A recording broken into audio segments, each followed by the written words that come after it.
Après top play après non ni ko mi après gbodona me le radio horizon et il y a des be mi aga no ablo me pe wono me ke egbea mi gava be mi a alita tanti le tanya ike mi globe vivie nye kae nyonu achona evia le imeke wole vivie nye kae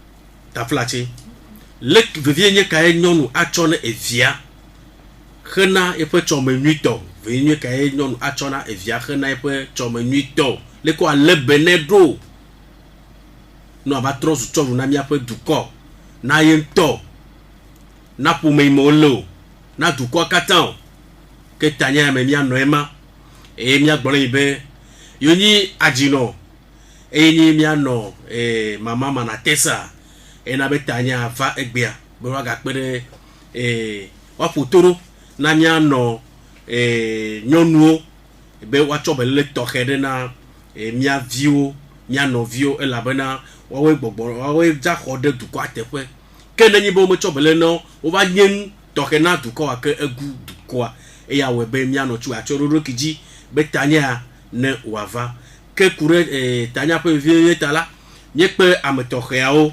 nye pe mi ano arlija esi ikenye zimono lana hachocho ike rona bade nyono pe akadadanti eye les imene ne peut ratucho ya e mi ga ko miano Segbeji Bernadette e ya ha enye enye zimeno la ne ratucho ke dio d'encore les femmes rachetées de Dieu et yo gagné mi a fait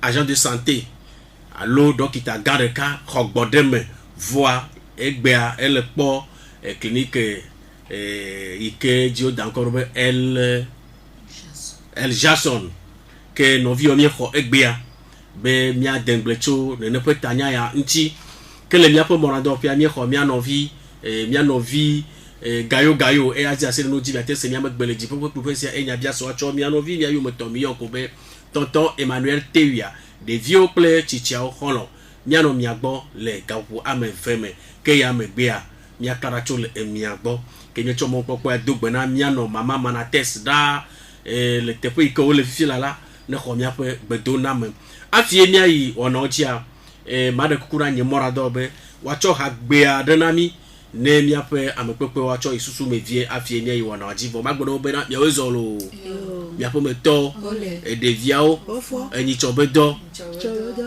mia no gbado fora mi vire e be na mia dengbe cho tanya yanchi makar enune nyoko ape ke bia se agbiara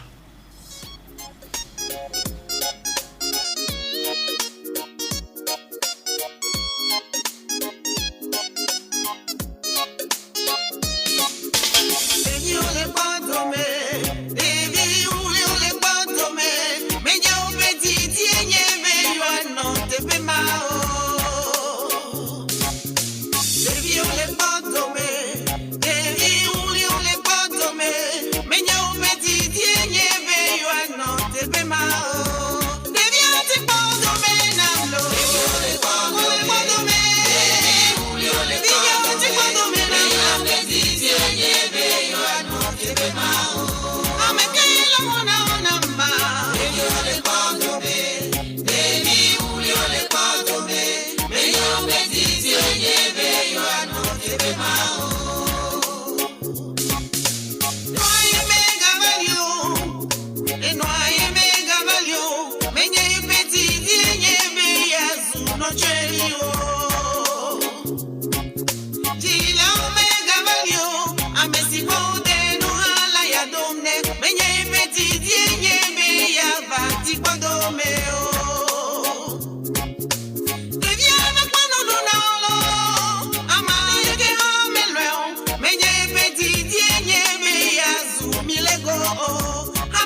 miede après na miame morandola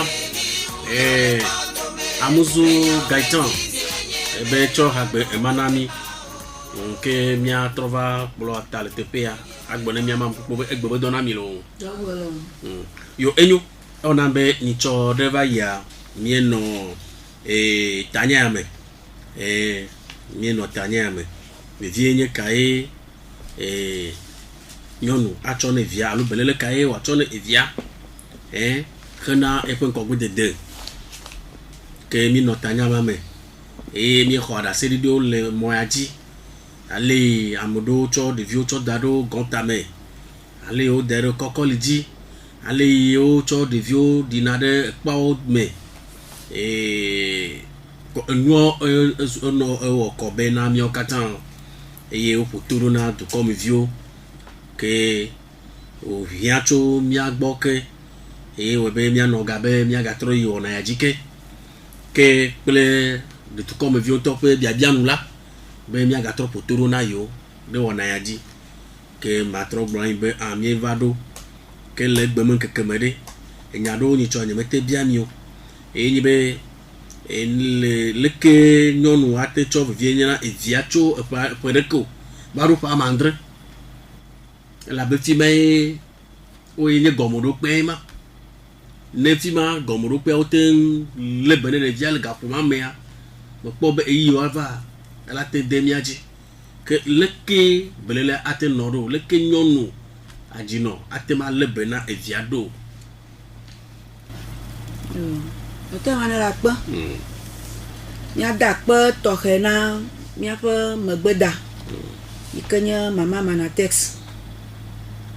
Ni yo kaka wona sio nyonu a do togo nyonu plogodoa. Mia bune ba akpa. Nya tepe vino. E la cho belene vi. Cho ga ma ko fulesi. Ko ra le bele de via kaka domeke. Voilà, ne me lève de via le dôme que wa. Ne va dire, à te dire nous bouffons. As ou à me toffant. A dit via ma va dire, elle devient déformée. Le beau te chona dôme que. Tout bas, y fini on dit bena. Le bébé que le bébé fou quoi. A jagwa pour le kitao. Le fou à banyanti. A da fou le gamme nuit toi dit.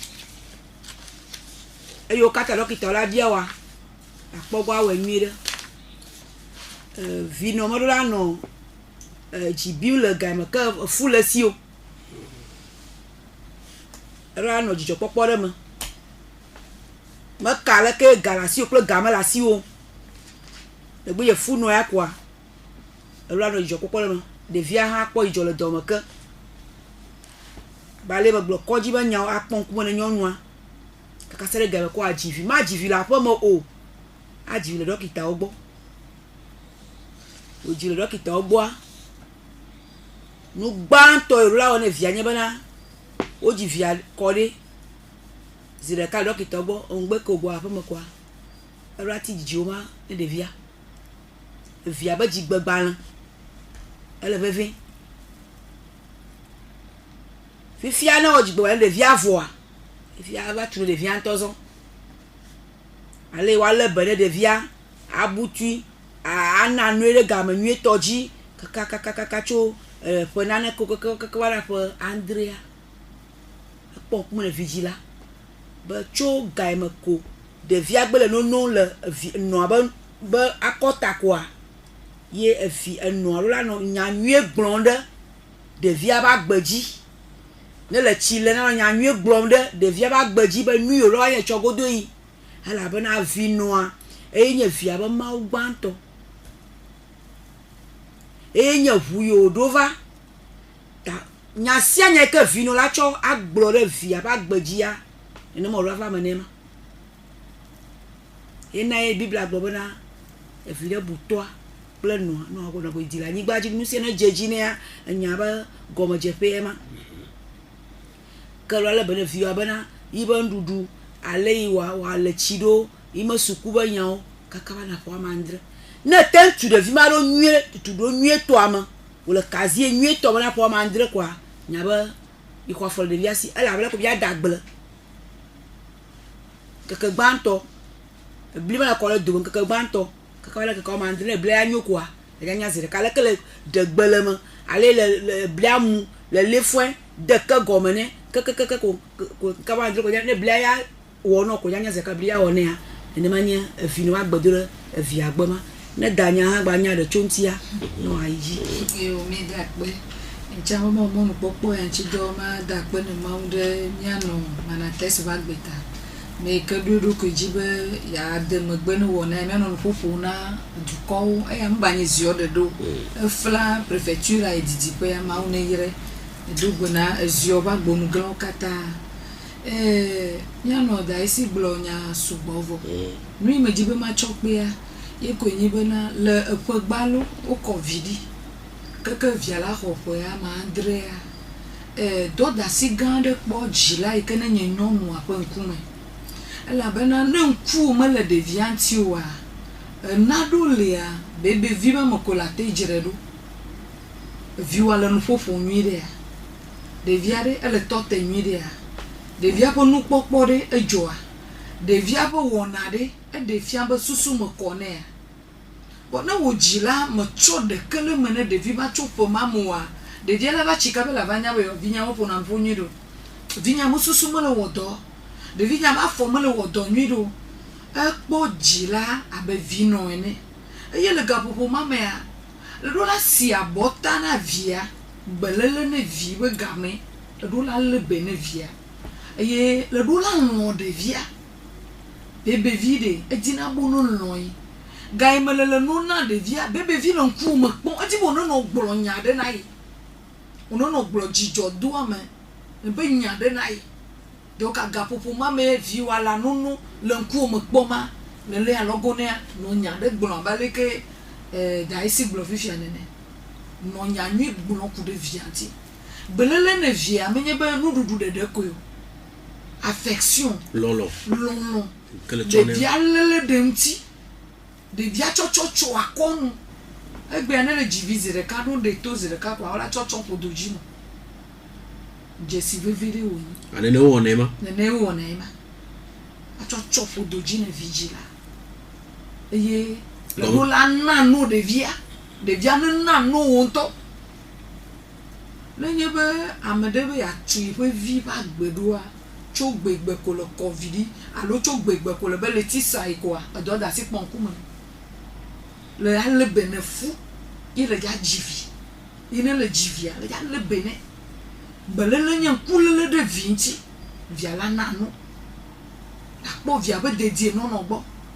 wona bena epo mowa cho epo gbalova ifo ton abi subo kuna na belele monsieur no mo butu de vion o me le chine de via le gamedio aye o me le kure de via ti o ha de via bagbe donc vi mo kule po mama asu na bocho donc a cho vi o ko de keke na poton enye yi sese na de vi ke be vi no a do la cho de le mene de via bena e de via wa tema chi agbene yo le blofi la be ejebe wa na no de via so bo ejeji e ti ale ami anye do la de e kaka gandre ko ya joro gandre cha le do vo gade ko jo la pe amole de via gbo bo o mo de na mo be alo o de na bo ko de via cho va do me excellent e wo de le ka vi mo o na o do ma une donc ça non fonctionner alo do la o e se sere we nyina nyonu e ke le fiora do la lo do de me la bo jivi la bena de viwa me la te ko ido amu me la te ko epo ele no ba mede ne no gbo vomi le gbro no na me ya fioro wonu makuku fia no subo egbe afiare no won to le la gbere la te fia no chiwa akodo no gue adodui me wa buchi awre le te kwenwe yika de vi ma va no mo lo alo na de la gede mo gamo na we amelew ye amene le via jikpo no vi jikpo la re ma wa pere ncho bela po amenwi ye la no anu chi mana me de via ye wo bena fi hona na be do la nyonu ya le jivi kaka na gare me 11 ko lajo donc ana le jajo na no via nwi de ne le jo le fi anu chi dade a no ne zire kazi ve kwa la gba budu kaba la gbova nyɔnu dɔwɔla woɖuna ya sugbɔ le bebe vidzidzi be gamevoa wohe wogale na be na viɔ tsɔ wo ame ɖewo yiwo ke nana ya moɖo nene via tsɔ vi mlɔ ɖe anɔ nu ya keke zala keke ga ive ko la ƒoa womekɔ via va nɛ nu vɔ ya yibe susu keke le via dzi donc mɔnukpɔkpɔ le woafia notsi da ɖe ale bena notsi ma da ɖe gamu ne zi ɖeka zi ve koa gaƒoƒo ala de la gagbɔ va ava kpɔ viwa. Yo enyo matrɔ va akpa zi ɖeka be nyɔnu dɔwɔlawo tɔ mi gblɔe ma ame yiwo ke wole woɖokui si wole aƒe me wɔyɔ leke wɔnɛ ɖo. Woya tuka ɖeke mele wo gbɔ ɖe woɖola na nu via le bebevi ke la nono nyui ɖe le agbe no nyui ɖea ɖevia eɖola ɖevi ɖola nɔ anu nu le miniti ɖewo me eye le ɖola na anua me via ɖevia be anua ne dzi le nɔnɔme nyuitɔ nu eye vi ke le no na mea ɖevia ɖola na anu le xexlẽme nɔnɔme tɔ ɖe me menye bena eya mia da si ɖevia la nɔ avi fa anɔ wli do awo ne me dɔ ɖeke wɔm ale dzi via ale bena ɖevia donc ame yiwo dɔ gamedzi dɔ alo ametenɔnɔ ƒe dɔ ɖeke meku wo ya woya mɔnukpɔkpɔ le wo si bena woalé be ne womevi abalẽ ke ne dze nene. Yo enyo mianɔ fifia ɖeviawo kpɔ dzi eɖo ƒe amandre dɔdasi ka gakpɔ ŋkume ne nyɔ nɔa xena be ga yike me ye xã la va tasi ne ŋuti abalẽ ke koklo nɔ tana si le kokloviwo dzi alo ne ma wɔ ne ma bo tɔntɔn nɔ dzi wo dzo va yi dzi wo me ŋuɖuɖu sɔ lo ele akpa me ele ko wɔ ne o. Akpa na todzinɔla le todzia ƒe amandre etsã ye ɖevi la xɔ ƒe amandre ka tɔ suku dzi ƒe gbea megba le nenem ŋku ʋu wa na bena ɖevi ɖewo ƒe ame ene wotɔ suku dzi ta ƒe ame ene alo ƒe atɔ̃a ele kpɔ ɖevi la le kafɔ sukuxɔme ele kpɔ ɖevia kafɔ sukuxɔme ne be ɖevia ya tsɔ ɖu nyuitɔ ne yia ƒe ame ene ƒe atɔ̃ ko ɖevia la kafɔ sukuxɔme yo kafɔ sukuxɔmea ŋku la nɔ ɖevia ŋuti ebe metsi o ke le suku yi go ta ŋdea ela fɔ akpɔ gbɔ be ɖevi ma edim ɖe le wòde ƒodome kafi na ale kɔ va nɔ suku ba gbea tsa ɖoa ŋku le gakplɔe ɖo mi tso be CI abɔzokpo bɔzokpoa ovi nɔ mate fɔ kɔ atsɔ fe nevi ɖo la suku be dzo yi suku dzogbɔ manumanu eti manumanu kafi azi andre ne ga megba le asi wo tsã mate ɖe akple tsa ŋdi kɔkɔ de kome ne via be ne dzo yi suku o la ƒo wɔ dzogbɔ tete ne via ewɔ dzogbɔ tsa dzogbɔ ye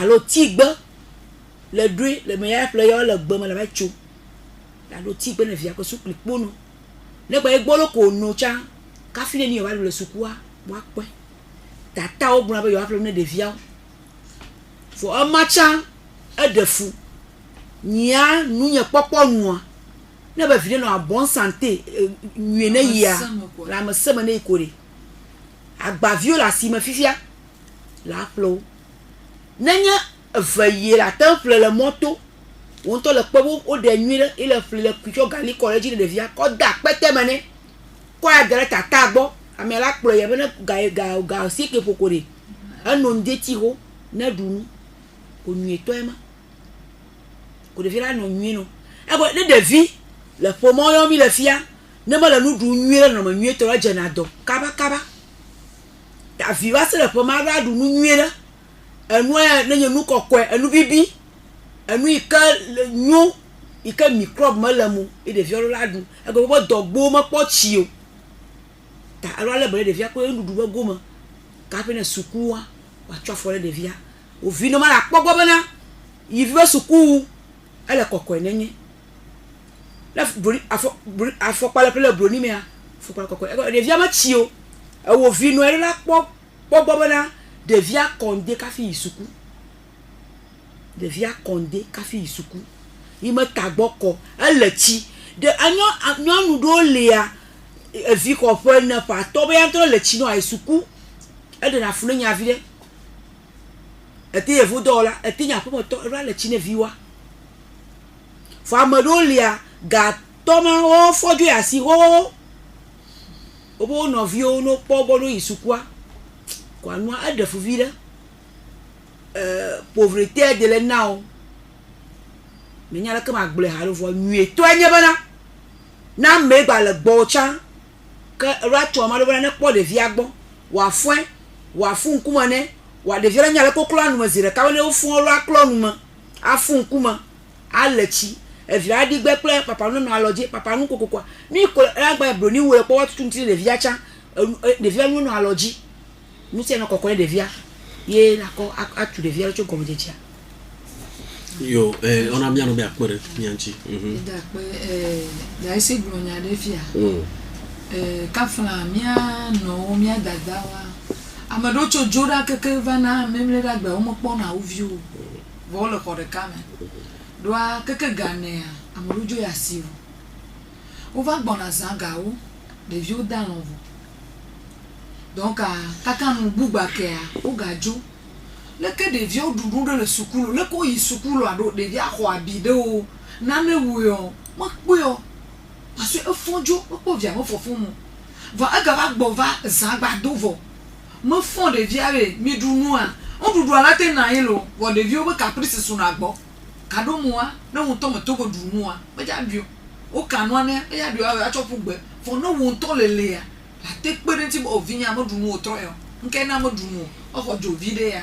Fa eso mo keke me nana yi o parce ya mi nya si la alo xaxabuɖo le mia dzi ta mi kpɔ ame ɖe ami bobe domestique alo bɔndele koa evɔ ɖeviwo be charge wɔna bena affection ya ŋugbava nana yi o kaka wava kpɔ ɖevi ɖewo dze abi gã ɖe parce womenya be eyi sukulu aɖe eve kliko abi ɖe wɔ afi ɖe ne woakpɔe kaba awo kekekekeka donc menye vidzikpɔkpɔ nyuie mo nya de kuku ne kpekpe te no aƒea me vɔ ne lɔlɔ ma ŋku le ɖe vi ŋuti ma ne ya me le o la mi ma te ka ɖe dzi be mi le viwo ela afɔku va ne viwo le tsɔ me parce que ils sont laissés pour compte wo le wo ɖokui si nu gbɔ va wo ŋutɔ va ɖu nu wo ŋutɔ va mla na anyi ŋugbakea wo ŋutɔ la gba yi sukulu yi ke bena lɔlɔ menya mi sukulu menya ɖeke me le o. Donc, Gamacha, enye enya veve de que mia alem kudenci. Yo matrova le doc la pode doc no roa o ha vilo aussi o de na mono vio o to le doc no kono mo vio va na doc la pia allo apprenti ro cha bon vichuku ya nyamenya na yebo o signer madame na do plavia na jivia problème na na yo vona yebo jeune fille bon o renato na o reto voa ya mo kpona ba mo ro pa na ville do am mo kpona de ka vedo donc ya me ka jibe na gbogbo se nuit de le do son via ple apono domia la ta lo apoto domia la te ko via ifa game ya me ka jibe tukara na bon a monto e me tugbeje onto e me gba lona be akọvi o yo ko na vi ogble na dara fo mo fifi on gba pa na vi jo oh kanguru abe on gba di bo no nya cha be yo jivi o tare o me le vi adi mo la vi ya chinyanga gbo vo ma che ogbegele won ti ko a etros nyaga gbo vi o che fu bela fi lo nto gba cha cha le yi le do ame yi ta o me ja akọvi mo me me ka ma po no do e do na so bon ame onto e me di be yo a review Voilà ma kpele danyantire apo no do do na se ni me kpoa e me die ma glo tu gbeje viawa o mo de la de ko mo va lo mo na la kpla do ko la kpla do la jivi ko na po la jivi na sinye madam ya sinye madam fufo kwa jivi amado ko na via yi na do ma po no amagbe na wo ko presu wa to akpere yin tita for guy me kai amere be le presi ja ko ebe nu o le toma bebe vie la ifa pona ma da mo ne bana na chule amena tele tukara ko pona ba mo to na nyiro ija jo fi je pra wa fi na e fara ngba blibo edu apona wa ha de via akwa dangbero da nyao nyen to ba pona te mo nye bo bo akwa kɔ gangbɔ vi ma fami kekekeke ato ma ado alo hehe avi nɔ yame ɖo ŋusẽ ɖeke abe ayɛ kɔ viɔ eɖewo bo ne kɔ kpa ɖevi la le ʋeʋli le megbe dome afami keke ato ma ado menye nyuietɔ nye be edɔ ɖeka kplɔ ate wɔ ne nye tugbedze be na kpla dɔ koa ke kpla dɔ avɔ eƒe tɔ afi ɖe ko ɖe kafi le adzivi ko le nua ɖe viwo agbɔ le aƒeme le tsɔ le zɔ aƒe le viwo agbɔ le aƒeme ne nye madame le kpɔ be isi nye madame eye va dzivi dɔwɔƒea ke mi kɔ aƒenɔ mi ɖo agblɔ se bena via tsa le veve edɔa tsa le veve ke aleke le akpɔ ɖevia gbɔ ma le nuƒodo le dɔa me wa le akpɔ gbɔ eɖewo lia ɖevia tsa dɔ le ŋu bebe via dɔ le ŋu enɔa ŋutɔ kpɔ nu keke nɔa va na nutsi via va va ɖevia va no ta ɖevia le tukara ŋu diamo le dɔ ame ɖe le va dɔwɔƒea eɖevia dzo ta ɖevia le tukara ŋu nenema wòle ma.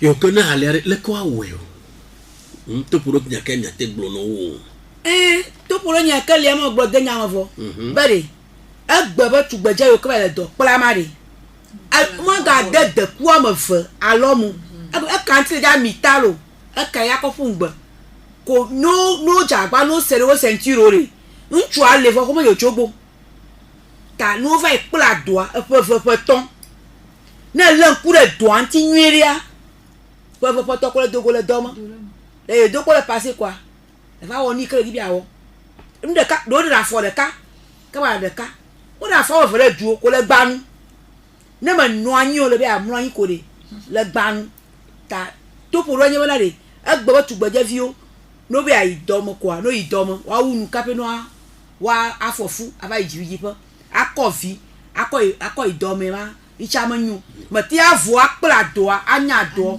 ɖevi le mi abuye le dɔ le akɔ le aƒenɔ akpɔe aƒenɔ ya be ɖo le akpa ye tsa wɔn do gakea ɖevia tsɔ abui se kɔkɔ mi ɖoko ko ƒle botokɔ ne wo le ɖuɖu ko botokɔ age ɖebe vi le kɔn ko kɔkɔ akpla abia ko se de le ko se mi kakɔ ke le kɔndzia ɖevia ŋgɔ va le o ta enu keke tsa ye nu le tugbedze be akpla be akpla dɔvɔ kafi adzivi.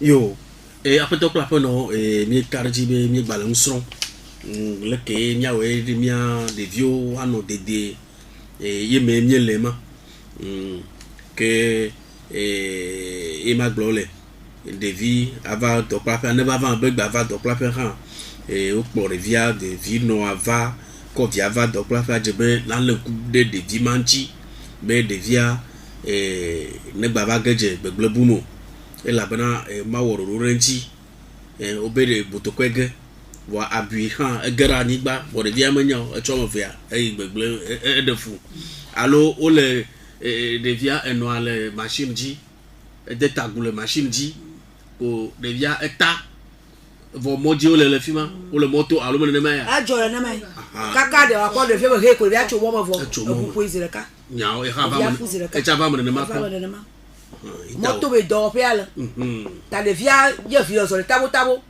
kaka aƒenɔa ŋutɔ be le dɔwɔƒea kaka ɖevi la kpɔ yi le dɔ wo wɔ kaba yakpɔ via kaka ɖo he via be aʋu du tso mɔ me ko evɔ ʋu se lɔ zi ɖeka gble.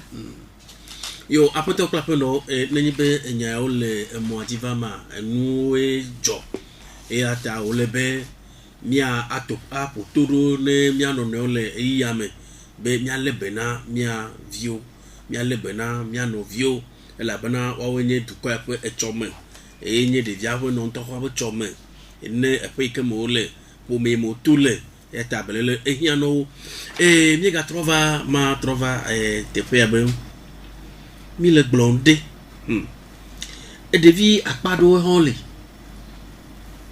ɖevi akpa ɖewo le mi ma ŋlɔ wo be o ɖe wo hã tɔ le vevi ɖe kafla egbea ɖevi ɖewo lia wo dzina wo kpata le ka zi ɖeka vɔ ɖevia enɔa etrɔ megbe ɖevi yɔ le ko woate wɔ na wo hã enɔa trɔ megbe le ko woate wɔ ye ɖevia hã va trɔ nye tsɔ ɖo ɖo o ɖevia le woatɔ megba le o woanɔ hã me le o le ko woate le be ne ɖevi yɔ ya me kaƒomeviwo la te kpe ɖe wo ŋuti o mianɔ le ko le ɖo nyama le biofia ɖe eɖo ŋku nya ɖe dzi na me le dɔm le polyclinique le fia kame me nye surveillante le médecine ko me me la ɖe gbenye me yi dɔm et où y a un problème de les me va et me va ou bla vide la avode me nkai joma o ji de vi ma le apa ma kondeji ma fi de ko wa nyon no Oh. o foi ka dum tu via cha si donc Si je le dis à bon. de via ma do si jon voa e cha Bon. le gamo Pour le dire ka ko le fima. via ko va dare chonde ka bébé via o jilo fira gbezamo mi va pour de via et quoi il même maternité au trouve bla hoane avant le tofu pour le toto ve gbogbo nuit pour le ban on est pour osene mi cho le mo pombe na amo o java je yo kaka on va le pombe de via va le ago be ehia be ya ndudu de ne do fodo Ya. e be avec to be le kenyo ja o ma bo mi wa chiji e mi va le gama pare mais plesserom ba et mi ne je viens me gagnon mais le problème boule ko mi on vide ne pas de via gbo vraiment e ko me da si via go on boule na mi apeto be nene le bon ke mo me ko ya ko ne ma bla viman nya nyo kimi mo na ba jike ka le ti amove Au. nyeku de vima mazu bebe mo ve ple vinu vima no gbonye eti de ka ele ku to mo vinu parce que nana ke mo pe den tu mi amo ble le ntocha on te la po Mo va dere ko kojo. o dere ko jo voilà mo va jesi ameawo mo va jesi ameo voilà le que condition à le doigt un bossi de vima ti de ma Ko de jaba la chimela. donc nous le globe tuevia habito dira de fia mais de yin tombe avani tuevi nous jol ye va arriver dans les conditions maintenant mi amoyo mi la gbe afogboa mi ate chovima abale ko mi ate chomia mi Ale bene. vous toto de kemele mo ba tuevi nya me abele ke na hu tete gbe lo kwa de lo de vima La pere. manye be le susure tabe amade ne ba tu fo de lo awo de via me nya gbolo me le via de via la gbe via lo Oh. la gbe o 2 mois quelques jours le bon ya la pomme ye ku mla nai ye ku fona kaka sur si abota on de pepene donc le toji no de ne ka flana no vio jiviku allo sibama o devia vijipe ma be achia ma o pe na da menti be mi ate po eji ye ne baba babo onye de vio chi dare vonya de kala gama ko be twenvi menya na yin no Tu me nyana nyino. menya na yin no akota yin na twenvi Akota.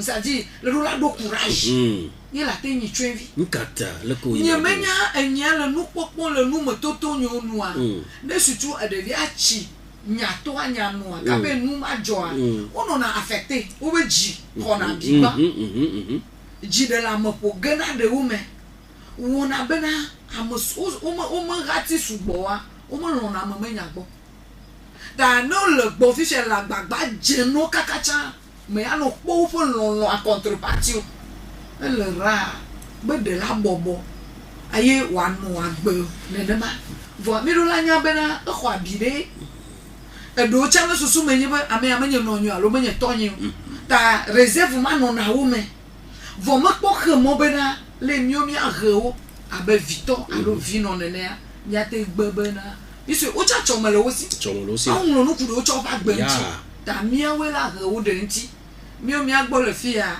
psychologue o mi mete gogo na wo kaba bo du gan o me ya pays développé wa de vi mo po na psychologue o si tu yo chi no gbo ko po o to no jedo ko va kuma affecté na do vo po tu awe ya problème de keme libera wa de vo toto be twenvi ya le nyanu nye popo no a nko macha nyame jona jinola jila emele ya owo ji ma wo ji be ya to ne ayin vima donc na utete gbe la so ko awo abena aleke ma wo ji cho mi agbo nene me darbe miano nyala sur la pama ni ma di ma gbe bena danye bel na tete nya ko glofia e wu nyo suro na twenvi de keme leo twenvi icha du mi chua icha nye du ba tu la gbe ka gbe tala nte la marenti ko de tu as vu de liare ne parenti aba mia no mama na text ne de oh mi matin bro amawela yo adia dase video le tu as vu pla aussi o ba nya go ko pona e pe ne do gbo rentrer va ya bato 25 yo tout ce qu'on a le bateau pe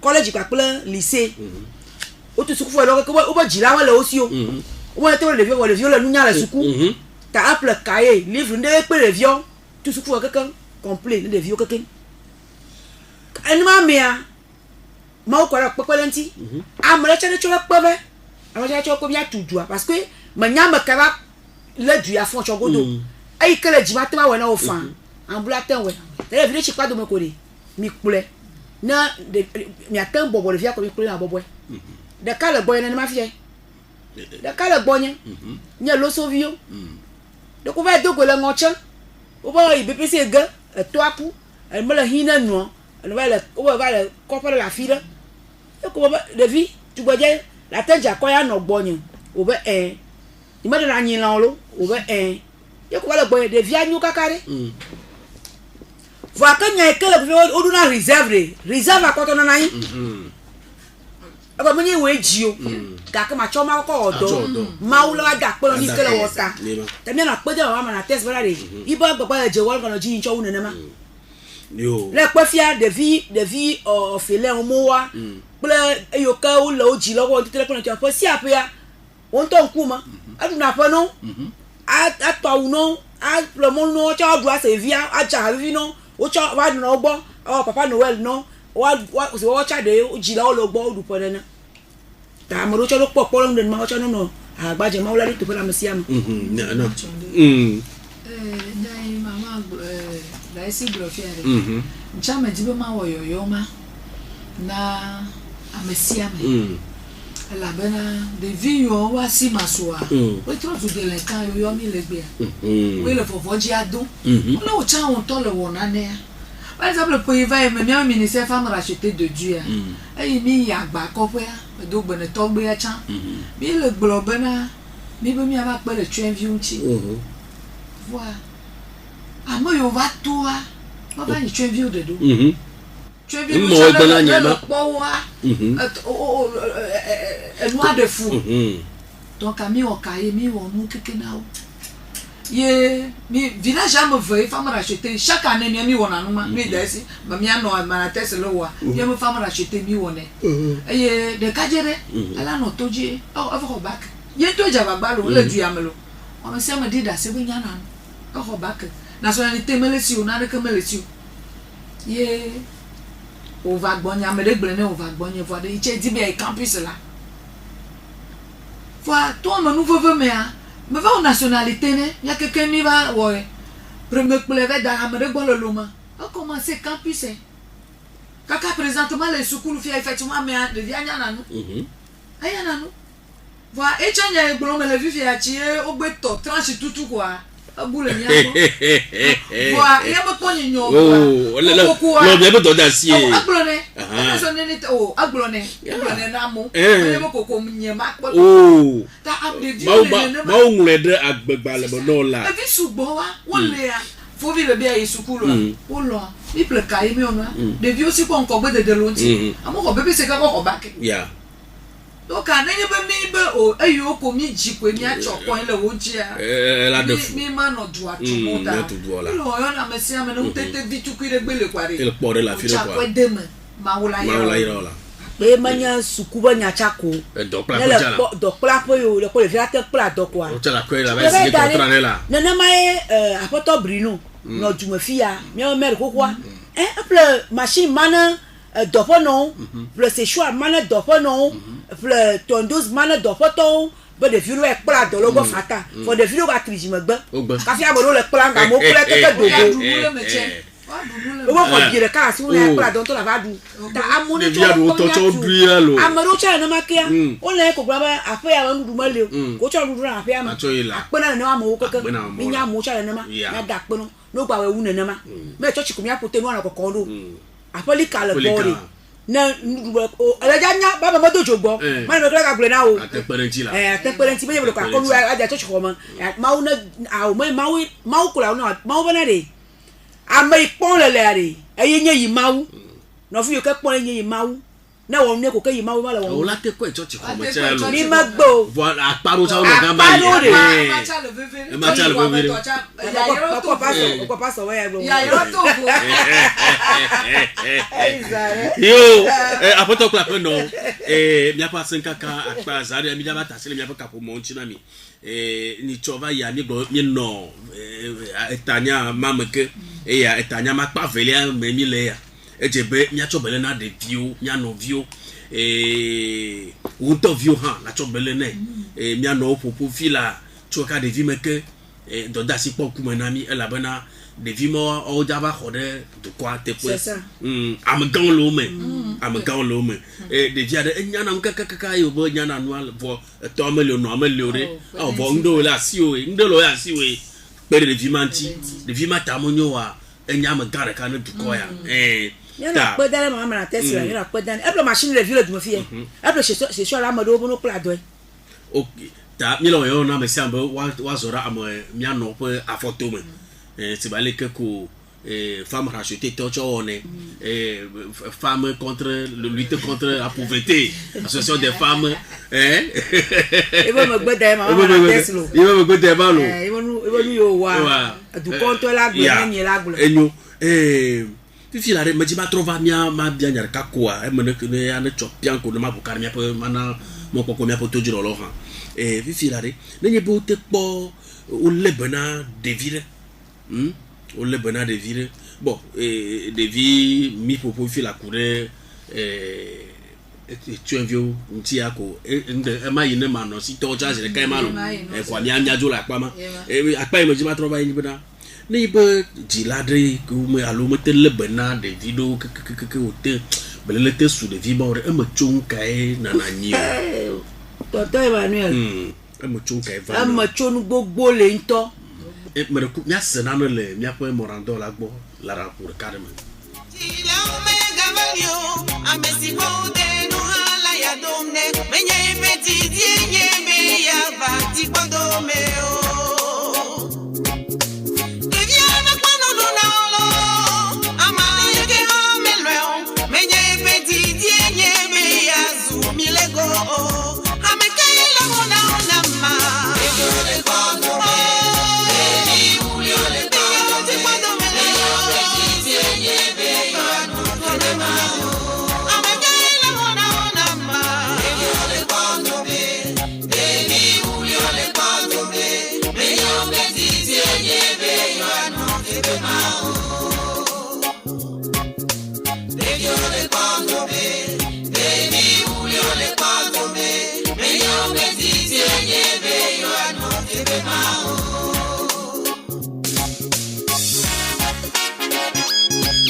yo meja pe na mi ape morandola ke mi aga gboro ibena mi le tanya yi me bebele ka e nyonu achon evia tu ke go de dia nye bu kole e pe dom khana e pe jijika kaka na ga keme de dia to abacho dokyo ye me mi le ya ke maga trova miano miame amapepo gbo e madu kune be miame so po mono la koko ikeji mi na kokoko be e mama mana tesa e ya e de megbena wona ya gbia be ya to tanya acho pompo na to come view e miano be wacho be le to hede na e miano view khana to ko apon kogbe etede e mama e mejima aglobe nenye be umucho be le to heo jilade le kudo na via ngde jobe a ongi le no umucho be le to heno de emucho no de ya te ka sento ka vere unchi na ma e mama gboro dongoma e po ba ne macho be le na fi wo de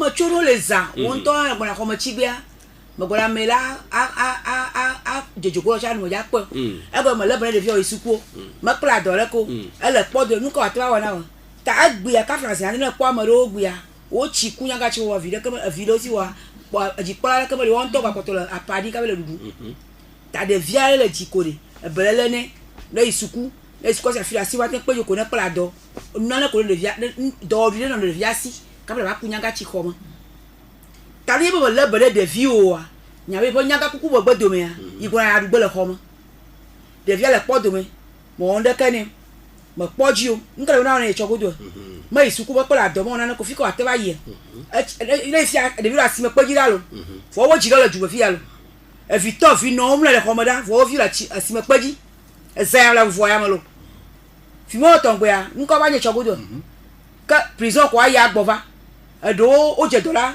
o fo no no afiro lo fona o ta si atabo mi la asi me poji la ta jiloro de bele de view no le bele de view acho mo ja nyuna o e no gba agble de ma nro me e bo nuku mo ono le dagblia mo nu egbele nu se le e ka ble ba cho kaka ba du ko ble ku e ame yo ka nro to me e la nyu ta polo nyu to e ma ta le bele view bien non o enya kwena da isiglo egbe afia nemi le vovon le cho portable na ola khoeda siwa vi mo makpa gato nye vi o kacho goma jeje akoma le bene vi abanya bana ya mere kemo no yota adando tagbone ta echa nrube ya no ta me sanpo amegbe topo me vona wo jila de lele alo fo me to de lele no vi o jivie oku fofo we jivi ku ye mutete la si o me te pe de vi mon ti vi tu kitete chonwa kama mi danger alo afoku dodo du ko me nyama foku dodo po me mata veve to ko nyibana mutete unele miasia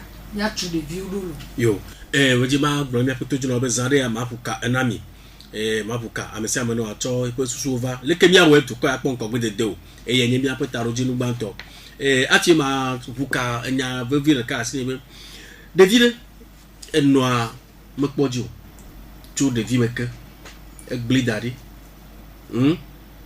egbli dadi me le beneo kaka amebue ba o de via me chona le meneo ye de via ba yeke ye mo venu a ba trozo me gande ka fifia bovo to a enwa e ba jeto ko virere de via te pere no antia ne me pere nti o de davolo ma udia ala te pere no anti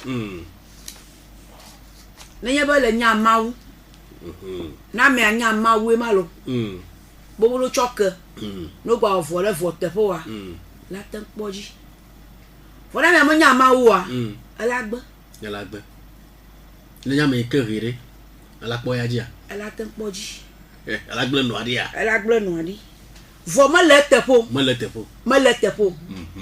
o ba mi ga voile vote po ta e no amanya be apochi o fo ji o dare anvu apochi o keke le ba to zu gato ko ni apono aji fa ko to ele yan to gbo fo ajo de village re de viale ele chi be giafia ni ma yo ene ma enu aji gbe dare but to le jikudo ta jolo gboju ibe ne ba di chawo nu de via keke apolika ko de via keke de via chi fia to zu docteur le don de anya we no ocho apora nchogba eno anto ojo to bora ba nkaba gura me ake poji be bora ba wo shato ebe ino le podo mi la eye mala ino le podo mi a ele npe ni docteur be no e mala ele npe la ela wo pogo la yo ke me karji be vigila ono le beno vio violo ele chogodo bo e malo yo aputo alo jibe aga choro to ya aputo kwa pono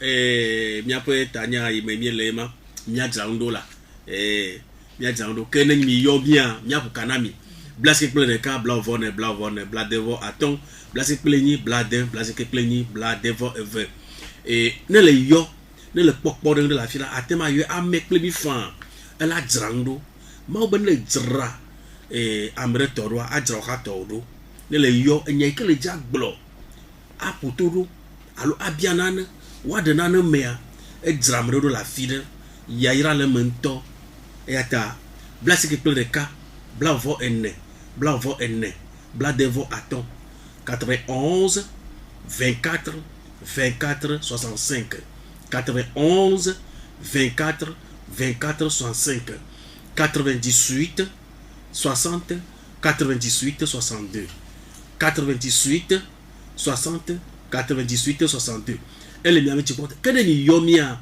mi atera le radio abovie mi arrivi mona radio et no mi asen mi encore o fi mi tu mi yo choa mi anami anya be yo mi cho fi leke ple mi ape encore no vire be ano kamanam allo oui me rekuma je sin encore ple fi le yo cho allo oui ma je sin encore ple fi le yo cho. Oh ya. On a un réseau d'Ibé Adofo. Il y a Togocom, mais directeur ou maman Gambe, nous avons le Badjinamilo, il y a Zandolo. Nous avons le camion, aïe, à chaque badou, vous malo. Réseau à Minami, réseau à Mikaki, avec le permanence avec Kinami. Nous avons le camion, allô? Oui, ma Jessin Coq, petit Yocho. Aïe. No vibu le kame. Allô? Cho hagbeare dare gomena misia. No vi le kame. Allô? Oui, majesty ko petit le yocho. Ahmed. Ah, le yocho.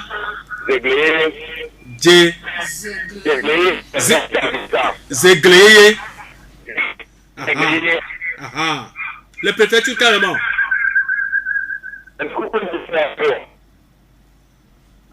Pour poser à.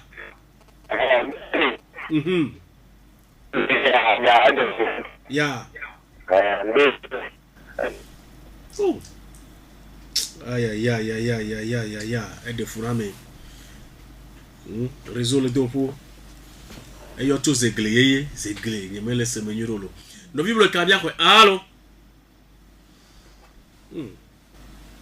91 24 24 65 91 24 24 65 98 60 98 62 98 60 98 62.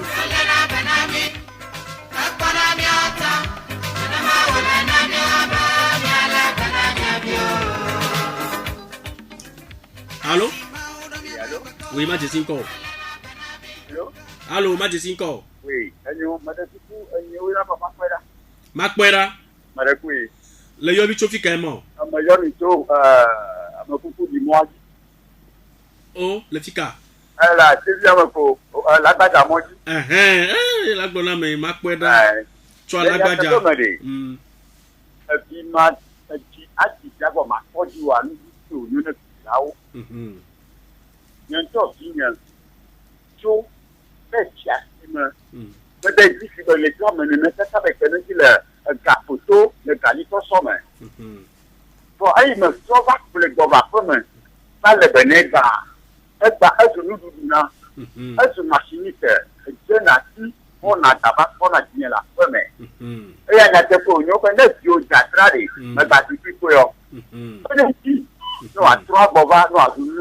no wanyu you kwado manami lo Yo au akpeno kakalo. Madekuyo. Maune yiro kakalo. Anko ni mapa drabo katonya mapa ma demi ja to nya ni. Makpeda. Yo, makpeda. Ne mama la si okore. Eyi le la ti ko le ti la peda ta ti apre. Nko ni ma. Yo. Mi dogo na lagbaja ko. Yo.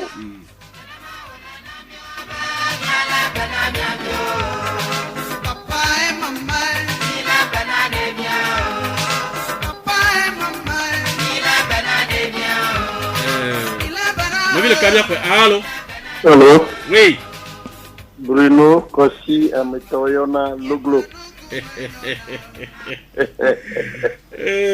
fait ton dieu. Le commis pas de où ça Ametoyona la édition. Ya. Ya nous se sont oui.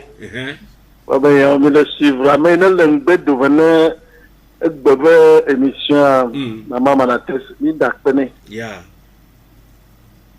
Debi ba mo gbobo nya bode chevio pla osionti o. Eye na mede. Pepende na fama ontia. Khoya ira le mo bo. Amen. Ya tania me chama tum. Bedi.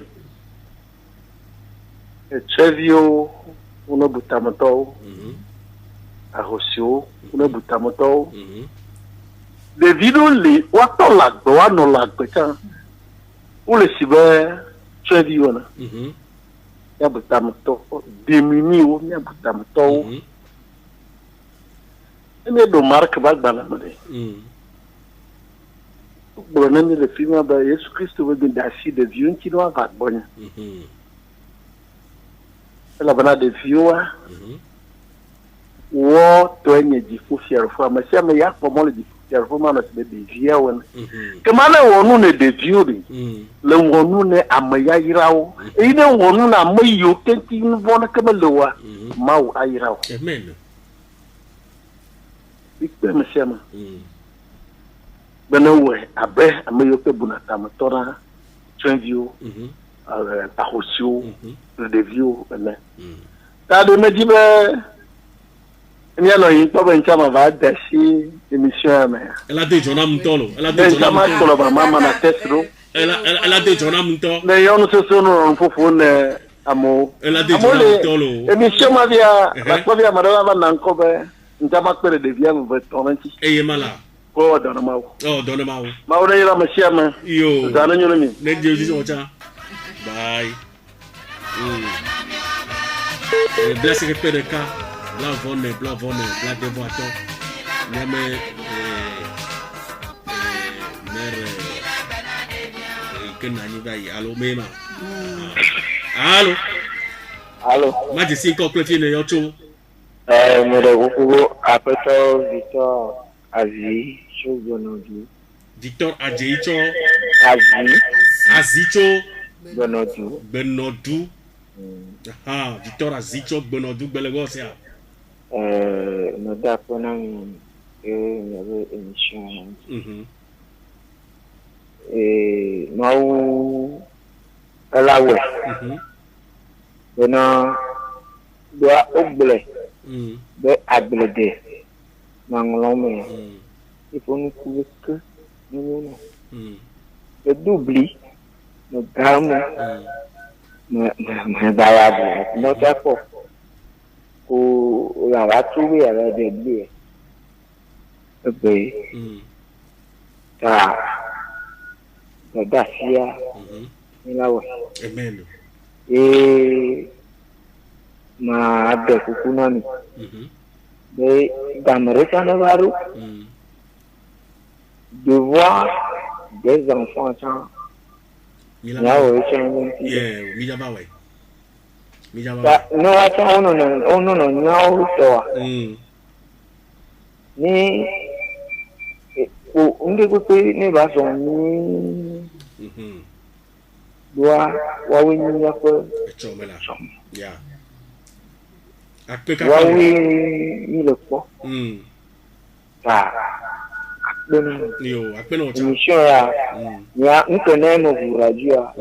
Inde le communiquer, mais à me se communiquer, le matinée, à le tchou, il n'a eu trop à le tout dit, je m'en suis. Je m'en suis à Polo. À Polo là. Je m'en suis à Polo. Yo. Ah, on ira no. Ma wiro chalo. Akpela. Zanoni no chalo. Nele dashi. Yo. Ni dakona peto Victor Azi. Menyabe nyato gar kare popo fila bena nebe le ona devi quoi. Ma la kobe ma wiro bo ala bo bena no tasi le viono va ibo. Ala bo to ti ku ka fema. Na le we quoi ma la hiro la. Mino toto kokokolo. Nele po mede ya kwa kwa terentika. Mo dire kabia ko allo. Allô, Medekou, bonsoir amigo. Bonsoir tonton, Majesty complété le autre. Oh, c'est pour l'ambiance de Poupadjo Ahmed. Voyez monsieur Zegle. Ah, Zegle. Zegle. Le préfecture carrément. Zegle, il est vers Zegle. Ah, ok. Là, il sort que mi t'adore. Ma bleu, je dis non. Yeah. Doit agloter ma gars, il me fait l'homme dit comme il est là. Mais pour dire mon radio dire ça, naturel quoi. L'homme dit comme il est là. Ma on a mis la pauvre. Yeah.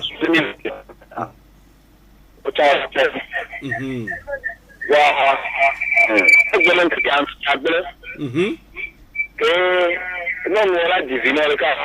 On doit le faire pour la fille de Dieu pour le audio. Voilà, de coucou. Allô? Oh là là. Le cas tourné toi. Allô? Tu comme toi, quand lesbien c'est raison ne valo. On peut mettre quelque raison en ami. Hein? Yo. De quelle permanence en copine ami?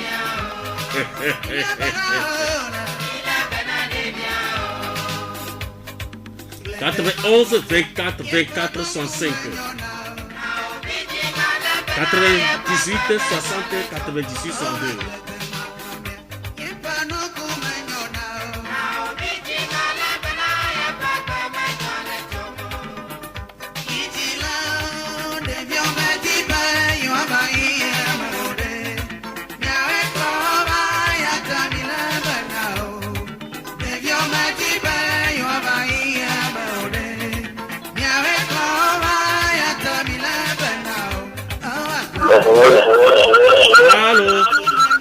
Allô?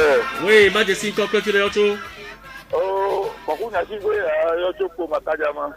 Koku Nyasingbe. Ocho. Pour Makadama. Pour Makadama tode. Au fond de Yo, Koku Nyasingbe na quelle action na mio?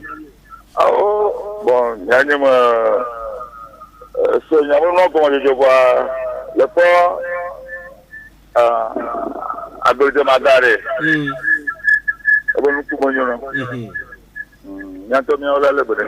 C'est ça. Il y a Namobu le Borchandé. Namobu Torchan. Le local à son view for le Benin. Yeah. Il est malade. Madame Bere. C'est que le colloque à Mokologia, le problème c'est clair. C'est clair, c'est clair, elle pour ma cadambo. Ah, ok. Yo, appelo. Ni toi, quand tu veux donner pour ma cadamotolo. Voilà, c'est bon, il y a un câble de Manilo. Mais qu'est? Câble de Manilo. Eh, ou bien que tu as du médio que tu as minier. Tor câble de mini. Yo. Appelo que calo. Moto Juare. Moto Bole, Tobi à ton coup le Topano. Yo, appelaka. Bye.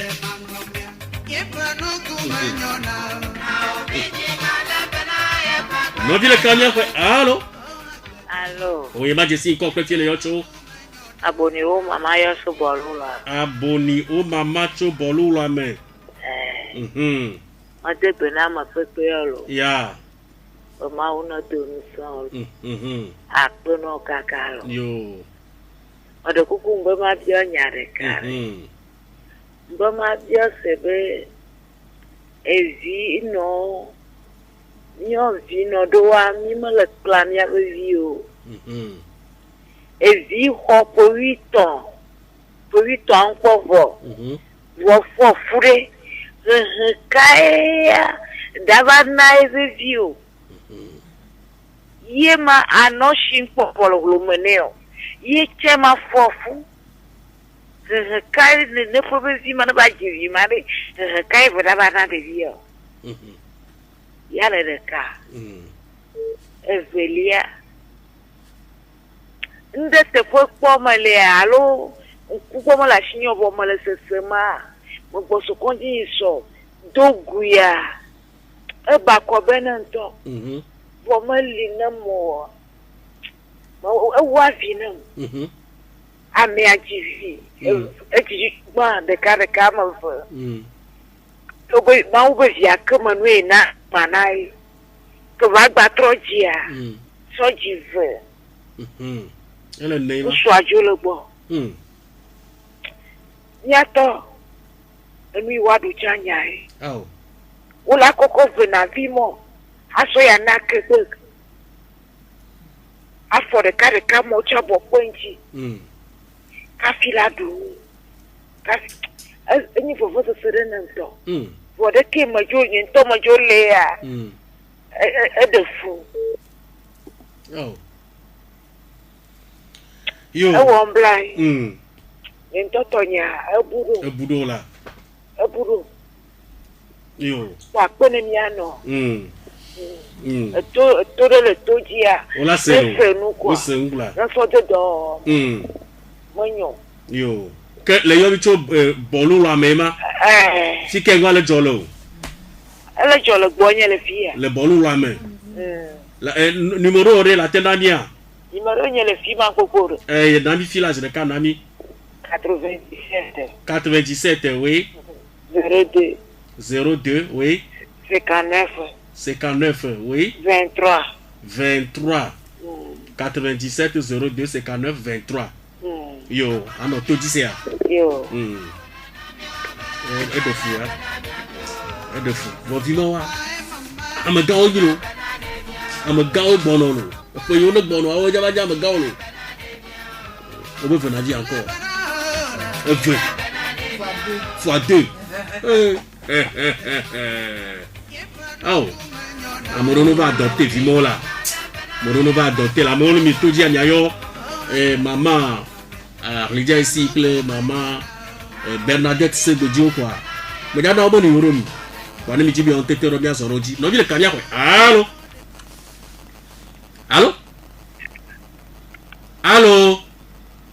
allo oui ma je si ko ple fi le yocho allo ma je si ko ple fi le yocho oh là là réseau ya allo on a réseau lo allo radio me le bo alors c'est mission le portable dit non c'est le portable dit ne va trop portable to yomia ma te se retour no vi le kamia ko allo oui ma je si ko ple fi le yocho kolo amagavi yeme tsagbeleve avati amagavi yema macha gbere do e dogbare gola onyangba se nko pode mo se nko ale ke mission le yirua ado kama ma do nsemi amen nya no mama manakesa nya agbeto la da pene ya ma wela da pene ya tayo yo gla mi ke mi se mission o de doma ni mi atwa sirinti ko bale ko no ya o to ale jejine mi lo yo apene mi kaka mi le don moto akadimo to gbona agbelwe avati to katasia o ko gbona o mo yo le di o lo o bi ja ba mission lo gbo okay le gabe su kwa ma yo are mi la ba émission direct le ablom to la blochi go me la gbelwe avati lo la di jo le mi to ta la dra no mi no ka ye pole ke ba no ra lo ape kaka mama mana Tesla de viro ablo am le fimanto lo yo lo ape kaka bye bye 91 24 24 65 98 60 98 62 Yepa no kumenyo nao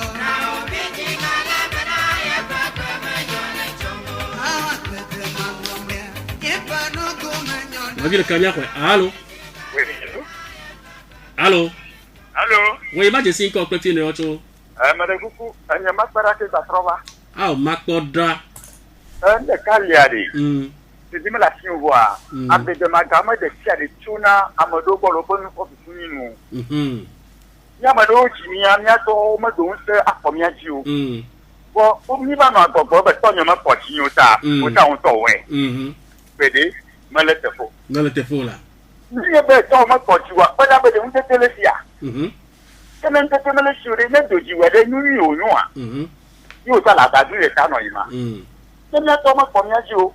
Le tabac de Dalo, vous êtes manota. Même quand il dit que je viens d'intégrer et il n'y a pas de combien de jours, nous n'y a. Ce n'est jamais pas dit, il n'y a pas de jours à la mission de Dia. Il y a de bénévoles qui sont beaucoup de démolo. Yolo. Bye bye. Bye. Oh, Chopelo. Oh, Yonamilo. Damoro, Mauva Vono, Alomono aussi. On le va faire vieux, tu as beau me faire déjà et chota. Ah, vous vivez mon de fouillalo. Mama, il y a pas de flou.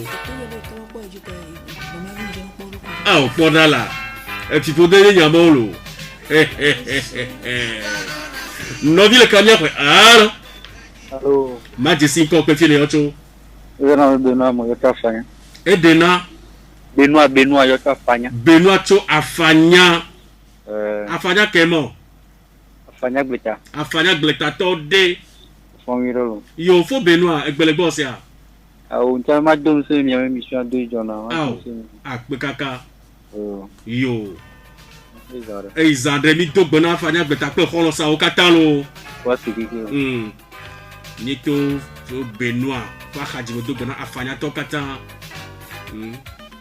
Affaire to, je me dis si à me que les amours, ma tout bon ode.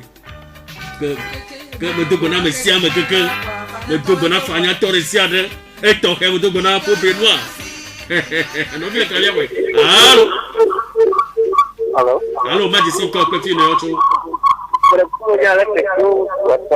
Didi, mon radio, dire naturel, Laetitia. Alex, Cho. Allô? Yoto.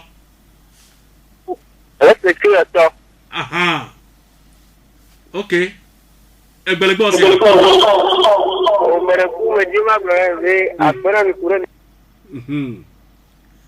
Elle est déjà en amitié, mais elle est de quoi faire qui Ya. Après, on a quand même un peu de mieux à me haroter. Ayolo.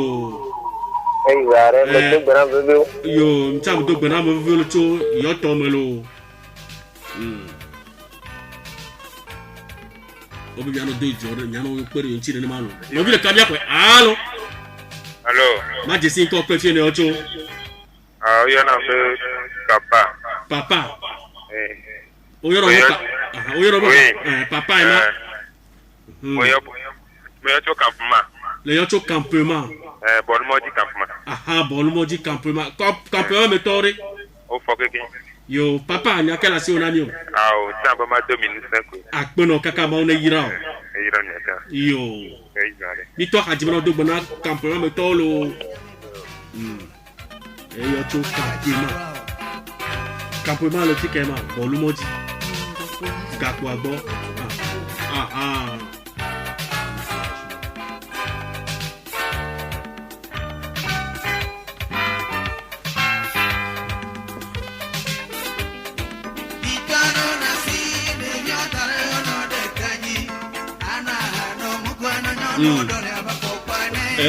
C'est vraiment. Il y a un diamant, c'est mal. Les hommes, là, tout y a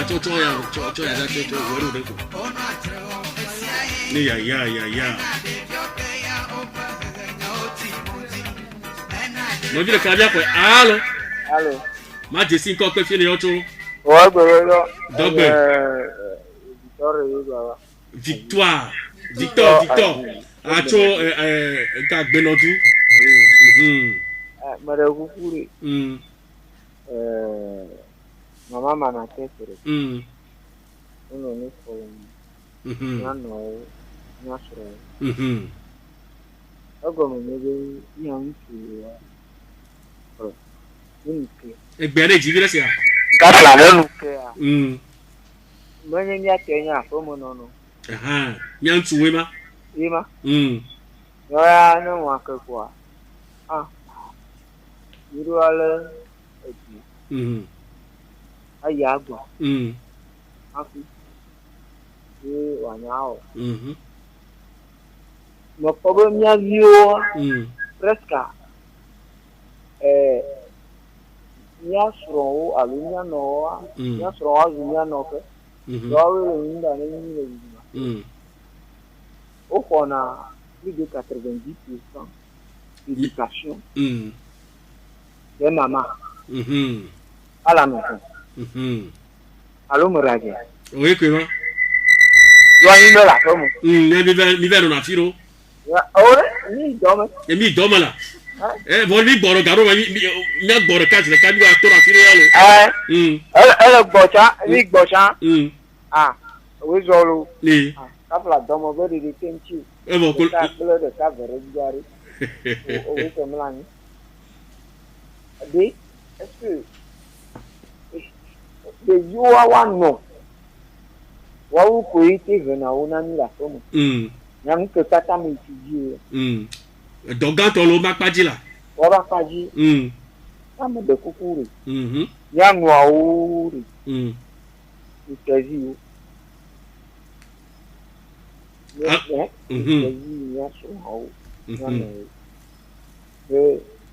C'est vieux.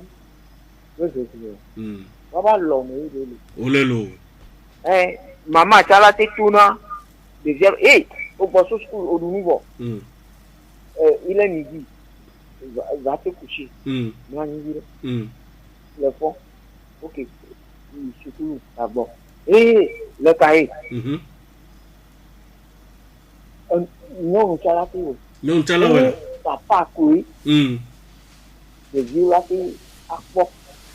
Café, Wanyabe, elle est ça me découvre, yo.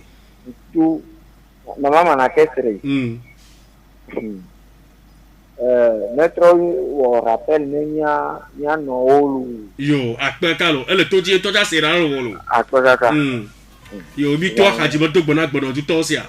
O sera kaka. Maman na test, obonare. La trop rappel no lo bena on a 90%. Les renana de yonti. Yonto ya no chacha. Yo to za fali fo. Ana chacha no ibo yo gbo wacha yo ba po no du ko. Yo mlo yin lo. No bi ka ko. Allo. Allo. E ma di si ko pe fi le yo cho. Roger to balumaji. Funke. Roger. To balumaji. Cho balumaji. Balumaji to de. O foke kelo. Fo Roger nya kela si onami o. O nyambo ma de un se amote po mo lo fi na iko e. Awa pe na mi kakala. Ma wona yiro gbogbo re. Eye mala. Pare mo na olo. Yo. Na wa po peji ko awo si o talo. Ya. Yo. De bena on to to ma mi lo ko le fi na. Yo. Zade. Akpena fo Roger. Ame titi de ka bia fuka de ka bena. Obe yesu bena mi tasi de vieux ava igbo. De vieux ame yaira oni la bena o te oni tifu fia fia. No le wo de na de vieux kwa popo be le jano tifu fia fia mo lo. Ta nya to be no bia wa pe lo ko do lo. No bi le ka bia pe. Allo. Allo. Oui, maji si ko pe fi le yo cho. Didi mona radio vi sia. Natural en chivire. Metro Honkoso. Monsieur Séraphin. Séraphin Cho. Bon, moi, à l'Agbaja, ville de Mima. Ah, ville de Mima. Comme dit maman de Moussami. Ya. Le mien non, yo, ne le mien pas. Ya. Et il me yo le Niamantio. Oui, tu me yo le Pontuma, tu connais les. Ablomaya, allo, ablomaya, mais allo, le beau, allo, le fond de le comme moi, tu tournes à l'eau, tu quanti, moi, tu tournes à la clamini, ablomaya. Ablomaya, ma. La camille, c'est à yo. Ah, n'est pas Emma. Emma, mais il y a le bureau du citoyen. Le coucou. Bureau du citoyen. Bureau du ye me o yona le fo ani be ye ya mi on le kurame le tia pe que potia kura potia le tia me kura potia le tia me ye mi kona bureau du citoyen nya yo cha le pole komea la tema gble bona bucha gbale mi am radio on le ndikpajia la te gble fi ma cha fa yo na be nya tepe o na be nya tepe antoi mjima glo aha nya tepe ale ndikpaji nengi le kpo kwa la te gble ko mo lo le kanini ma joragbe gao me tutu kwa otoji ni gani gao 10 gao okay yo akpeno chalo ndele chifu nyi que comme la réserve d'arrêt et ya tanya bu mi le malo mi mi da kule yi amu okay kapla mi ta mi ga ba mni be blo yo okay yo que kura jizora ma komi kumya dogolo jora gbelo jora gbelo okay ima le jeji no cha bye nieto faut se la faire par je me donne de Dogbena ville de moto kata no ville kamia kwa allo bien jesi ko pre fini ocho tasi mandato kani peji to de ofo tasi manda ofo enya kela si onani o onyera si ma do atpene amakoseo ya omo nukwa edemena la demela Boso ijia mi onodo le koporo mea. Edefuye. Wado vi domaro sukulwa. Oma don mona de yo. Ena de yo o ti po doma. Ezame ti yo le video pomonu. Nyao. Oma suko ja imo. Ole doma cha do pe doma yi. Ujo pon tu yoro le yi. O de ya afi o gboro alo mo pe mo te de o. O de. Odo ba yo mo pon du ga ka fera idomo. Cha bo Ta an ma de fo anya gboro mo to na te yo lo. Anya gboro le mi no na se. Lojo ho to. Lo le bono o fi o to la bi to godo lo. Eyo apegaka. Eizare la.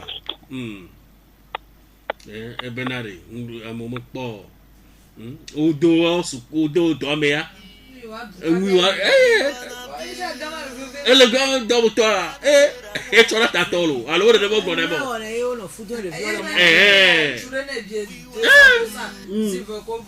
Voilà. Ta nye mo do da si bene de dem de dia do ma ngru chane plelo. Elle me vire. No vile kamia kwe. Allô. Maji si ko pe fire yocho. Agbobedo. Dogbe. Kable kokukwe. Kable nyasigbe. Nyasigbe. Yocho po makajame. E pare. De vieux cho mo le semu. Mi jaba o to achalo. Mi ja. Mi jaba o to. Mi lo we mo. Enu ye. Nu ma se ava ko kaka. Ne mo nyawo la ba de pour agir le vieux nchi. Voilà, il y a que. Voilà, il y a pas tout le monde. Il y a oui, tu as. Il y a mon tête à. Il autre beaucoup là, no, Charlo. Milo wedo dudu. Akpena fu koku na sigbe choko me akajame. Milo wodo dudu we. Nemi gbe bijo. Ya po be milo ntu ma paji sugbo. Ntu ma paji chagbono. Mama na nega mesukua nega oncho chama paji o se bekeke ni onyo no to apele kosira vema allo le ti va ya mi o apare ka le ti egbe mi ja wu ato nwema no bi bo ka ni akwe allo majesty ko o we ke gba trova ngbere mana kporo nya to de kaje visle sukulu vio nya mosla adoa para mo temo ije vei mo dula don ka o pe mo tokle afala joma nyao o ka ke egbe fon te mo via na juro mawa cha mà là gì đấy gì đó của cha mà là cha cho nhẹ boy á ye mala cả cái nhẹ cho phía úc là cái nhà của mà cái cháu phụ với cháu cháu phụ sự bố là cho mà nó là đồ nó cháu mới á rồi cái cha đêm mà nào ye ma và mà chỉ mà đặt cái na mà có phải là mà nó dùng số bơ ông mà cho mấy gì nên mà hoặc bỏ xí mà cho mà để gì đó mà như là xí mà tí xia ya phụ mà nó mấy là xí mà và nó là bao cha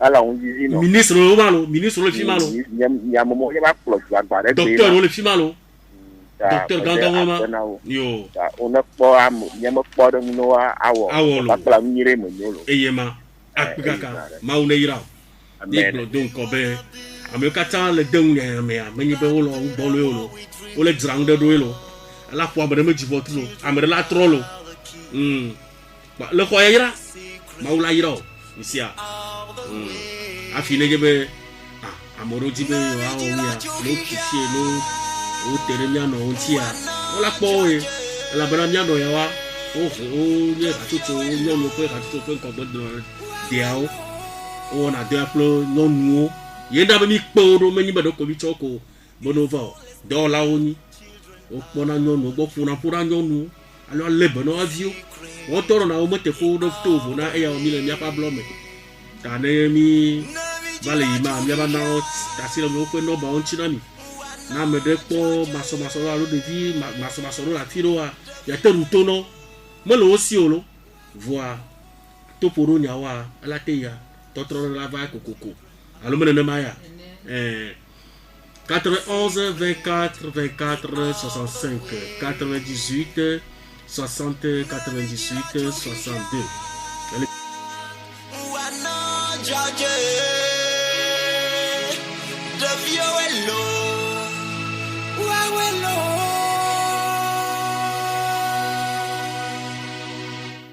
Ils sont l'espoir et le chemin d'un demain meilleur. Omoni yewe hola, iyani ura babani jigi, et boula tout du long.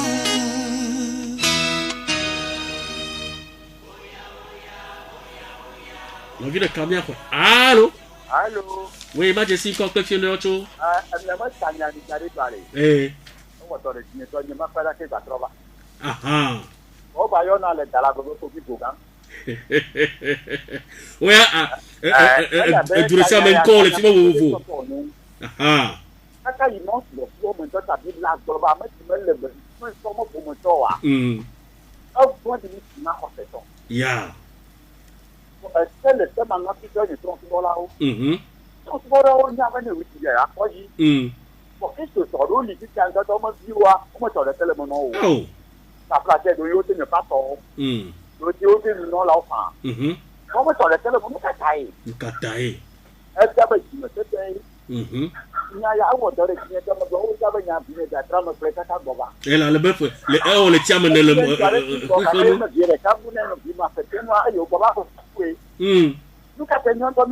la Bible à Mala.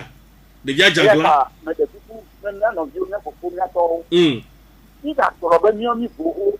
Il y a donc il m'a pourquoi. Et quand il est à Aula. Hein? Ça va pas mieux, on a pas il y a pas de recommandation. Yo, à Pegaka. Et je viens de dire que le gouvernement chanti là. Il y a que le gouvernement chanti. Il y a Poupou. Elle a bien un ébé de Vimara Jata. Ne pas on bla, no tole la gbe o jama yolo. Alo re meya. Alo gouvernement la dasi lo jiwa. Do bi le ka dia ko. Alo. Hello. Majesty ko pe fi no yocho. Mo yocho ha o na bo fu be. Fo mecho ha hote. O fo me gbere gbe to ni ma. Fo be. Aha fo be. Cho ha hote. Ha hote to de. O fanyire. Yo fo be nya kala se o na mi. Chebi to fo ke. Ndaka. Ya ke le gari a. Ya son wude. Ye mala. De musique di me mira. Yo mo tu mo tri uti poli. Oh. Ana ba. Ni mo te le supporter. Bo o be di vo magic be. Na ne po wo ado ni kware. Ye pe tu yo. que toi la sur non la hier il y a autre chose que je vois bona toi la clé la ko ko la ko comme amen wa on va bona toi la sur non la sur il y a na bona ne vino de ya ya tu na ba yo ma ou to tu ban pado que Victor ko la tu na ba choix ya clé choix il y a autre la que ya ka voilà et toi wa toi la pour me faire bobo Noël la fou. No kula tian grafa modu. Noël la. Ni du gogo ba.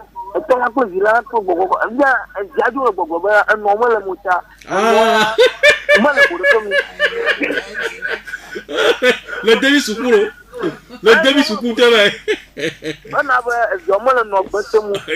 Da mo fe ko na vi. Ye bala. To gbe ku no gbe. O le ti to bo. Eyilo. Iya nwajo chakalovio. Ina na bana. Enya te dole ni davia anyela va contrôler vie yon di la fo. Ye mala, mo yo la. Vie ntu ye ma ve problem ko se va ko mo de le ke no ala o kan ga de gbere. Ate de gbere ji ha. Aw. En na te gbere ju. Ye mala. En mo ko ko na ba no troro. O troro mi. Ya meni de mi le go na church mo nyo. Church ya la de ni ko nouveau. Na meni ni violence ya wo mi ala ko le go mawo. Wa no de fiance yo bonare. Ah. Egia e togbe fun ogba ele vivire. So wo se vola se bu ko la jo. Na bo je turu ni kwa. Le ke je la tu fe kwa be la une pastor. Il veut voir ni ala kana pastor wa to ma la fo le ma di fini. Mais c'est ouais me dit on a mal de ma. Moi de quand il va ne au deux quand il tout ça me se veut yo fobe ouais mi daba yi de jo cho ma paji apere kabele tro cho sumanami mi a ti lo to mi le gbe ma una ira olo mi to ka ji no do gbona fo rahote to nyemoro do la mi gba ko amere ko lo ese fobe e chaka mo je me se nya mo cha mi ro ebo le gbe to la clé la ko gbogbo la ko de via gbe be ime ase ino ya me igbo to bro le church le ita to la clé la le gbogbo ko ke fo o gbo no ya demo o bi le kuku de vi ona nya ma le tam no wa mi ya mi dira alo na jago mi dira bi sia to la clé la gbogbo mo nya e ya trozo gbogbo nya ma lo to la clé la club to la clé la gbogbo ko ki e nya bu sa o ni ibla ke gbogbo bu to kle no odun jeji no la igbaji jiji ema yo apoto plafond no ni da pe na mi be mi gba cho bia pe tanya ya atoku achiko mi gbore mi don ko be dodo ya eto miano ma kenye sopo monola koko ebena comme vieux pe ko be de ele be vide na yo be je to nyonu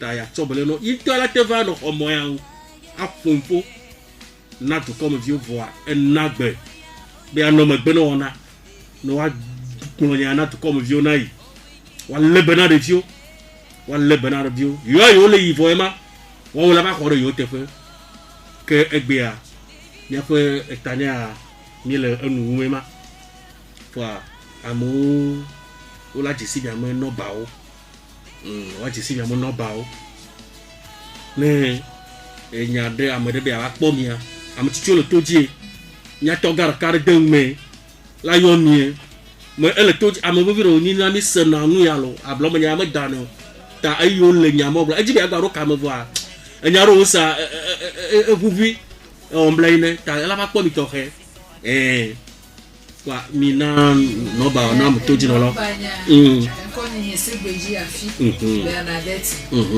no banya 90 05 62 89 alors move 99 67 75 60 miano abe miano banto me no ba 90 05 62 89 90 05 62 89 mi re kuku mi gba yo haro se a mi mo popa mi to te vie que moi et no ba vele 99 67 75 60 ne mi gere mi yo kwa mi akere mi ano idio dankor be Segbeji Bernadette e ha pona nyonu pe nyagbo mi ano velia pe no ba oyo namba apono Arlija Essi Mania Tatona, président de l'association des femmes contre la pauvreté, AFCP. Bon, nous avons des vieux, si on a nyagbo, comme Beda, il connaît une association et maman Manatex, et il y a Beda. Donc, il y a la radio, il y a pour la radio, il faut tout le monde au café Vana. Quand il y a un bébé à Yom Toria, à Yom le 90, 13. 70 61 Blasieke 8 ans Blandre Bladevoreke 90 13 70 61 Agayom le 99 61 74 01 Blasieke Voisieke Bladevoreke Blandre Von Nane couple de cas 99 61 74 01 yo que bien no pe no baima mama Arlija Essi pona no no pe enya ogbo enya ba mi pemi avajra yo ma po mo gboro no yo wa mi sogbo lawe non ikodo problème la justice au début à Tafuya ne mi pomia ni adenuma pour mon mama ya ye mi atoku le mi agboa ye ncho le kadibe yo akọ le mi asia ale ko côte de la famille avec blocwa et ye mi omi dem gbe ko na do ala bra mi ano mama mana texa so pour mo va dogo nya yo chola yo boy ma kwere akode kotokune de kaw ya meple du ko kata ta fisi afimi yo mi doa mi ato mi na cha mi na kopo vai pour la pona mo vite sukuvio mi pour la pono ale wa chomola nyuna wa nono vio fo le bodo me patama machimachia mi pour la pocho la mo kanti pe duane ni akpe yo akpe ni de akpe que ma globe le la mo se fa paji o de vio o ha la mo se be ado kuno le no fa paji pe to ha la le mi po mama Bernadette Segbeji et il y a que Dieu encore elle Jason elle caca de cale fikema chevie mi va po mema magado kujibena miawe pupupoya enye nyomu Kristo to pupupoa ni cholo makaka isinkase wena me ministère femme rachetée de Dieu et mi pona tu bejevio menyagbo nyomu menyagbo nenye be hahia na mikwa eyema ne David alonyon de la meseme nyocha ne mi yo mi to adada ne mi ano ne ofaro yo dakpe yo mi aga chomo kokwa dakpe na nyame honorable député pourquoi mama Manates ma une ira mi dogbo na be virelo mi dogbo amo dogbo na be virelo be donner dodilo le mi pe amepepo a mi ko mi ano Segbeji Bernadette et mi gako miano Arlija Essi le morandofia novi Gaëtan Amuzo et nyabia soa oto miano vi mi yonko be tonton Emmanuel de Dieu Clétiche Okolo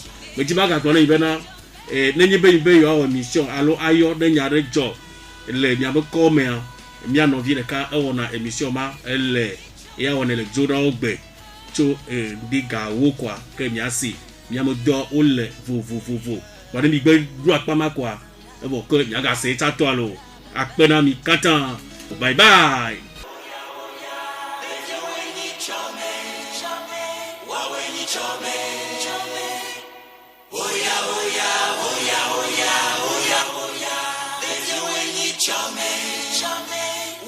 Chame